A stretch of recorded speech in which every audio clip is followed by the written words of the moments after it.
Hello बच्चों, चलिए प्रश्न को पढ़ते हैं।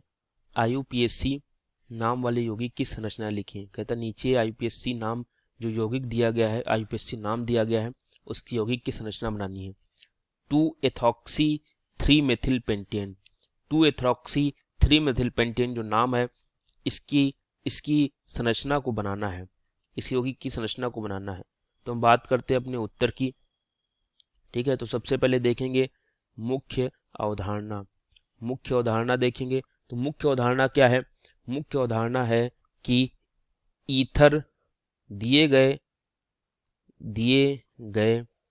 ईथर यौगिक की संरचना, यहाँ पर ईथर दिया गया है, उस यौगिक की हमें संरचना का निर्माण करना है, उस यौगिक की संरचना का निर्माण करना है। ठीक है, उस यौगिक की संरचना का निर्माण करना है। तो क्या दिया गया है? दिया गया है 2-एथॉक्सी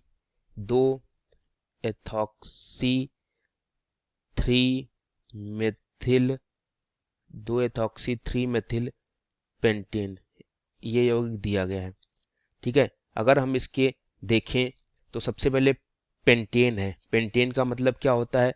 यहाँ पर देखें तो पेंटेन का मतलब होता है 5 कार्बन। ठीक है, मेथिल जो है, मेथिल का मतलब होता है कि CH3 जुड़ा होगा। एथॉक्सी का मतलब होता है, अगर देखें तो OC2H5। एथॉक्सी का मतलब होता है OC2H5, ये जुड़ा होगा। ठीक है, OC2H5 एथॉक्सी को ये कहते हैं। ठीक है, तो अब नाम लिखते हैं। पेंटेन का मतलब 5 कार्बन, 5 कार्बन की संरचना हमने बना दी है। ठीक है, 5 कार्बन की संरचना बना दी है। उसके बाद हमने यहाँ पर कहता है कि 3 पर मेथिल, अगर नामकरण दे दें 1 2 3 4 5। ठीक है, 3 पर मेथिल लगाए तो 3 पर मेथिल लगा देते हैं, और 2 पर एथॉक्सी लगाए। 2 पर एथॉक्सी का मतलब OC2H5। इस प्रकार से बची संयोजकताओं को हाइड्रोजन से पूरा कर दें, CH CH CH2 CH3।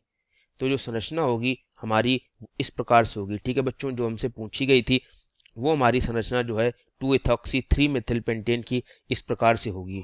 2-एथॉक्सी 3-मेथिल pentane की संरचना इस प्रकार से होगी। तो उम्मीद करूंगा आपको ये उत्तर अच्छे समझ आया होगा बच्चों। ठीक है, धन्यवाद।